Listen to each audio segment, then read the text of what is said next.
देवेंद्र फडणवीस अगर महाराष्ट्र में सीएम पद छोड़ते हैं,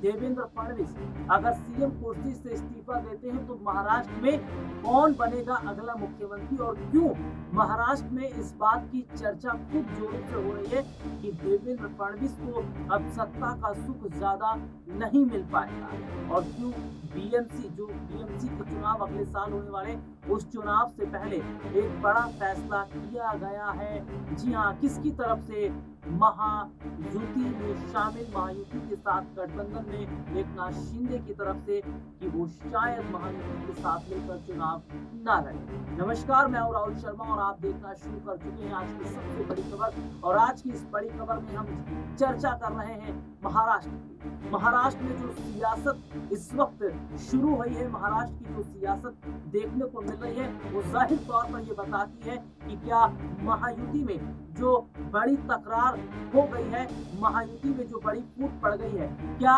ये फूट अगर कहा जाए तो इसको वक्त रहते नहीं सुधारा जाता? महायुति में जो बड़ी अगर बात करें तो टेंशन बढ़ रही है, इसको नहीं सुलझाया जाता तो क्या देवेंद्र फडणवीस को फिर सीएम कुर्सी बचाना मुश्किल हो जाएगा? और क्यों बीजेपी को अब झुकना ही पड़ेगा? क्योंकि अगर यहाँ पर बात करें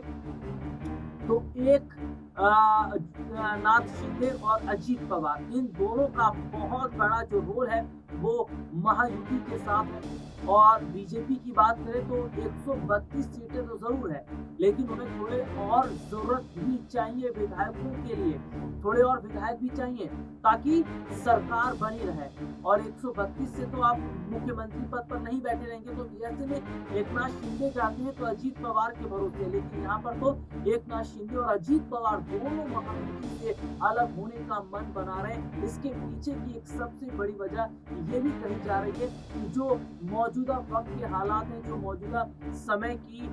जो स्थिति है वो कहीं ना कहीं ये जाहिर तौर पर बता रही है कि क्या आगामी समय में अगर शिंदे की अगर हम बात कर लेते हैं, अजीत पवार की बात कर लेते हैं, तो मंत्रालय उन्हें उनके अनुसार नहीं दिए जाते, क्योंकि बात मंत्रालय पर ही अड़िग है। 3 बड़े मंत्रालय, गृह मंत्रालय, वित्त मंत्रालय, राजस्व मंत्रालय, ये जो बड़े मंत्रालय हैं जिन पर बात अड़िग है और ये पीछे हटने के लिए तैयार नहीं है। इन बड़े मंत्रालयों की मांग और डिमांड पहले ही कर दी थी और बीजेपी इनके ऑफर को ठुकरा रही। तो ऐसे में अजीत पवार का शरद पवार के साथ मुलाकात करना, और समझिएगा कि किस तरीके से अपने जो विधायक है उन्हें कसम भी कहीं ना कहीं शिंदे ने खिलवाई है कि वो गद्दारी हमारे साथ नहीं करेंगे, यानी कि चाहे जितना ऑफर बीजेपी दे उनके साथ नहीं जाएंगे। यही अजीत पवार के साथ देखा जा रहा है कि उन्होंने भी अपने विधायकों को साफ सीधा स्ट्रेट बोल दिया है। तो ऐसे में इनके विधायक टस से मस ना हो, इसके लिए जो है देखा गया कि अजीत पवार और एकनाथ शिंदे ने पहले ही विधायकों संग बातचीत कर लिए।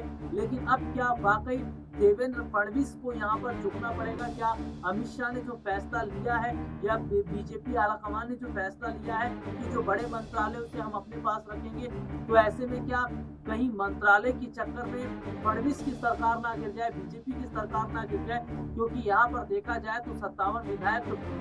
एकनाथ शिंदे के साथ है, 41 अजीत पवार के साथ है, और जो कहीं ना कहीं महायुति के अंदर की जो तस्वीर दिखाई दे रही है, ये तस्वीर जाहिर तौर पर बताती है, इस तस्वीर से साफ पता चलता है कि शायद फडणवीस को जो है वो इस्तीफा देना पड़ सकता है, क्योंकि उनके पास विधायक उतने ज्यादा नहीं है। और शर्तें जिस तरीके से अजीत पवार की जो ठुकराई गई है और शर्तें एकनाथ शिंदे की जिस तरीके से ठुकराई गई है, ये चीजें कहीं ना कहीं बताती है कि कहीं ऐसा हो बीजेपी अपनी ही लोभ लालच में जो है अपने हाथ से अपने पैर पर कुल्हाड़ी मार ले। तो क्या वाकई अगर विधायकों की बात करने की सबसे बड़ी बात है, ये भी कहा जा रहा है कि बहुत बड़ी गद्दारी की गई है। गद्दारी एकनाथ शिंदे और अजीत पवार के साथ की गई है, यानी कि वायदा किया गया था इन्हें बड़े मंत्री पद दिए जाएंगे, लेकिन नहीं दिया गया। रामदास अठावले की बात कर लेते हैं, उन्हें तो जो मंत्रियों ने शपथ ली है वहां तक उन्हें नहीं बुलाया गया, जिससे वो काफी ज्यादा नाराज बताए गए। तो ऐसे में देखा जा रहा है कि जो बीजेपी की सहयोगी पार्टियां हैं जिस तरीके से नाराज चल रही है और कहीं ना कहीं वो बगावत पर अब दिखती नजर आ रही, तो कहीं ये बगावत अब महाराष्ट्र में फडणवीस के लिए भारी पड़ता नजर आए और फडणवीस के लिए भारी पड़ती ना नजर आए, और कहीं ना कहीं अगर बात करें तो उससे शायद फडणवीस की ही सत्ता खतरे में आती नजर आ रही है, क्योंकि दो बड़ी पार्टियों का जो बड़ा समर्थन इस वक्त है। हालांकि अगर एकनाथ शिंदे की बात करें तो उनके 7 सांसदों का भी समर्थन केंद्र को है, और अगर वो भी समर्थन नहीं देते हैं तो मुश्किलें ना सिर्फ महाराष्ट्र में बल्कि केंद्र में भी बीजेपी के लिए बढ़ती नजर आएगी। आज के लिए इतना ही, आपसे फिर दोबारा मुलाकात होगी, तब तक के लिए इजाजत दीजिए। नमस्कार।